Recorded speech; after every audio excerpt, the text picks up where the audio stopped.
Mumbai metro line 8, जिसे gold line या airport line के नाम से भी जाना जाता है, मुंबई के इंफ्रास्ट्रक्चर इतिहास में एक ऐतिहासिक और सबसे महत्वपूर्ण परियोजनाओं में से एक है।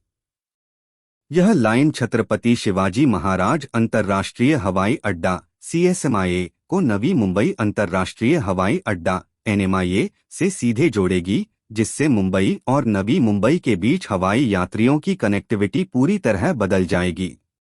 यह पूरी तरह भूमिगत, अंडरग्राउंड और एलिवेटेड सेक्शन वाली मेट्रो लाइन होगी, जो Mumbai metro rail corporation limited (MMRCL) द्वारा विकसित की जा रही है। लाइन की कुल लंबाई 35 से 40 किलोमीटर के बीच अनुमानित है। विभिन्न रिपोर्ट्स में 35 से 40 किमी का उल्लेख है, क्योंकि अंतिम DPR अपडेट्स में बदलाव हो रहे हैं। परियोजना की अनुमानित लागत 15,000 करोड़ रुपए से अधिक है, जो इसे मुंबई मेट्रो की सबसे महंगी लाइनों में से एक बनाती है। यह लाइन मुंबई मेट्रो फेज 3 का हिस्सा है और इसका मुख्य उद्देश्य CSMIA मुंबई एयरपोर्ट से NMIA नवी मुंबई एयरपोर्ट तक यात्रियों को तेज, सुरक्षित और आरामदायक ट्रांसफर प्रदान करना है। वर्तमान में CSMIA से NMIA तक सड़क मार्ग से यात्रा में 2 घंटे से अधिक समय लगता है ट्रैफिक के कारण, लेकिन यह मेट्रो लाइन इस समय को 30 से 45 मिनट तक कम कर देगी। परियोजना की शुरुआत 2022 से 2023 में हुई, जब मुंबई मेट्रो फेज 3 की योजनाओं में इसे शामिल किया गया। 2024 में डिटेल्ड प्रोजेक्ट रिपोर्ट DPR तैयार हुई और 2025 में महाराष्ट्र सरकार ने इसकी रूट अलाइनमेंट को अंतिम रूप दिया। दिसंबर 2025 तक राज्य सरकार की मंजूरी मिल चुकी है और MMRCL ने DPR को अंतिम रूप दे दिया है। यह line PPP public private partnership model पर बनाई जाएगी, जिसमें निजी कंपनी निर्माण, संचालन और रखरखाव का काम करेगी। 2025 के अंत में टेंडर प्रक्रिया शुरू हुई और 2026 के मध्य तक मुख्य निर्माण कार्य शुरू होने की उम्मीद है। पूरा प्रोजेक्ट 2028 से 2029 तक चालू होने का लक्ष्य है, जो NMIA के पूर्ण संचालन के साथ मेल खाता है। यह लाइन मुंबई के 2 हवाई अड्डों को जोड़ने वाली पहली डेडिकेटेड मेट्रो होगी, जो दिल्ली एयरपोर्ट एक्सप्रेस लाइन की तर्ज पर काम करेगी, कम स्टेशन, हाई स्पीड और एयरपोर्ट फोकस्ड। रूट का विवरण बहुत ही रणनीतिक है। लाइन CSMIA टर्मिनल 2 T2 से शुरू होकर नवी मुंबई के उल्वे पनवेल क्षेत्र में NMIA तक जाएगी। मुख्य रूट भूमिगत, अंडरग्राउंड होगा, जिसमें कई हिस्से एलिवेटेड भी होंगे। 2025 की अंतिम अपडेट्स के अनुसार लाइन में 11 से 20 स्टेशन प्रस्तावित हैं। विभिन्न रिपोर्ट्स में संख्या अलग-अलग है, क्योंकि DPR अपडेट हो रहा है। मुख्य स्टेशन इस प्रकार हैं। CSMIA T2 underground Mumbai airport का मुख्य station. Phoenix mall station underground lower Parel Worli क्षेत्र। SG Barve Marg station underground Worli Prabhadevi. Kurla station underground Kurla junction से जुड़ा। Lokmanya Tilak terminus LTT station underground Kalyan Mumbai railway line.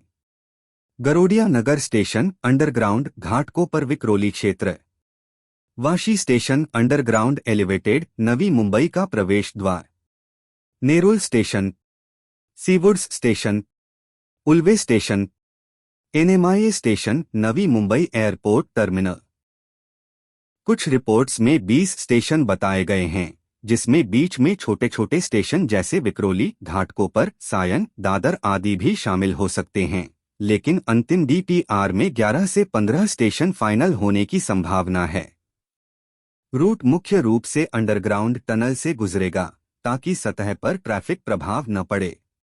यह लाइन मेट्रो लाइन 2B, 3, 4 और 7 से इंटरचेंज करेगी, जिससे मुंबई के सभी प्रमुख हिस्सों से एयरपोर्ट तक पहुंच आसान हो जाएगी। कुल लंबाई 35 से 40 किमी होने से यह मुंबई मेट्रो की सबसे लंबी लाइनों में से एक होगी। लाइन 14 के 45 किलोमीटर के बाद। परियोजना की लागत और फंडिंग बहुत महत्वपूर्ण है। अनुमानित लागत 15,000 करोड़ रुपए से अधिक है, जो भूमिगत टनलिंग स्टेशन निर्माण और भूमि अधिग्रहण के कारण बढ़ी है। फंडिंग का मॉडल पीपीपी पर आधारित है, जिसमें एमएमआरसीएल केंद्र सरकार, राज्य सरकार और निजी पार्टनर संभावित रूप से अडानी या अन्य शामिल होंगे। 2025 में Asian infrastructure investment bank AIIB और अन्य अंतर्राष्ट्रीय संस्थानों से लोन की चर्चा हुई है। यह लाइन मुंबई के 2 हवाई अड्डों को जोड़ने वाली पहली मेट्रो होगी, जो अंतर्राष्ट्रीय यात्रियों के लिए बहुत सुविधाजनक होगी। एनएमआईए दिसंबर 2025 में आंशिक रूप से चालू हुआ है और 2026 में पूर्ण संचालन में आएगा, इसलिए लाइन 8 का समयबद्ध पूरा होना जरूरी है। निर्माण प्रगति 2026 तक अभी प्रारंभिक चरण में है। 2025 के अंत में रूट अलाइनमेंट फाइनल हो चुकी है और डीपीआर को अंतिम रूप दिया गया है। टेंडर प्रक्रिया शुरू हो चुकी है और 2026 के मध्य तक मुख्य निर्माण, टनलिंग और स्टेशन शुरू होने की उम्मीद है। टनलिंग के लिए टीबीएम टनल बोरिंग मशीन का उपयोग होगा, जैसा कि लाइन 3 में सफल रहा। स्टेशन डिजाइन एयरपोर्ट फोकस्ड होगा। CSMIAT2 और NMIA स्टेशन पर डायरेक्ट एयरसाइड कनेक्शन होगा, जिससे यात्री बिना बाहर निकले ट्रांसफर कर सकेंगे। यह line Delhi airport express line की तर्ज पर काम करेगी, कम स्टेशन, हाई स्पीड और एयरपोर्ट ओरिएंटेड। लाभ बहुत बड़े स्तर पर हैं। सबसे बड़ा लाभ CSMIA और NMIA के बीच ट्रांसफर समय 2 घंटे से घटकर 30 से 45 मिनट हो जाएगा। इससे अंतर्राष्ट्रीय यात्रियों को बहुत सुविधा मिलेगी, खासकर जो मुंबई से नवी मुंबई जाना चाहते हैं। दैनिक 1 से 2 लाख यात्री लाभान्वित होंगे। पूर्वी मुंबई, कुर्ला, घाटकोपर और नवी मुंबई, वाशी, नेरुल, उल्वे के बीच कनेक्टिविटी बेहतर होगी। रियल एस्टेट में बूम आएगा। उल्वे, पनवेल, नेरुल और घनसोली में प्रॉपर्टी वैल्यू 30 से 50% बढ़ सकती है। पर्यटन और व्यापार को बढ़ावा मिलेगा। NMIA के साथ मुंबई का दोहरी एयरपोर्ट मॉडल मजबूत होगा। रोजगार सृजन होगा। निर्माण में हजारों मजदूर लगेंगे और ऑपरेशन में भी नौकरियां आएंगी। पर्यावरणीय रूप से भी लाभ होगा, क्योंकि सड़क ट्रैफिक कम होगा और उत्सर्जन घटेगा। चुनौतियां भी कम नहीं हैं। भूमिगत निर्माण में टनलिंग की जटिलता, भूमि अधिग्रहण, वाशी, नेरुल, उल्वे में CRZ मंजूरी, क्रीक क्षेत्र और पर्यावरण प्रभाव प्रमुख मुद्दे हैं। लागत में वृद्धि हो सकती है, लेकिन MMRCL ने दिल्ली मेट्रो और लाइन 3 के अनुभव से इसे हैंडल करने की योजना बनाई है। भविष्य में यह लाइन मुंबई को विश्व स्तरीय एयरपोर्ट सिटी बनाएगी।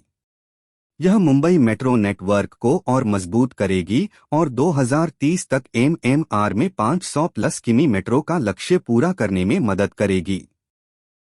कुल मिलाकर लाइन 8 मुंबई के इंफ्रास्ट्रक्चर का गेम चेंजर है।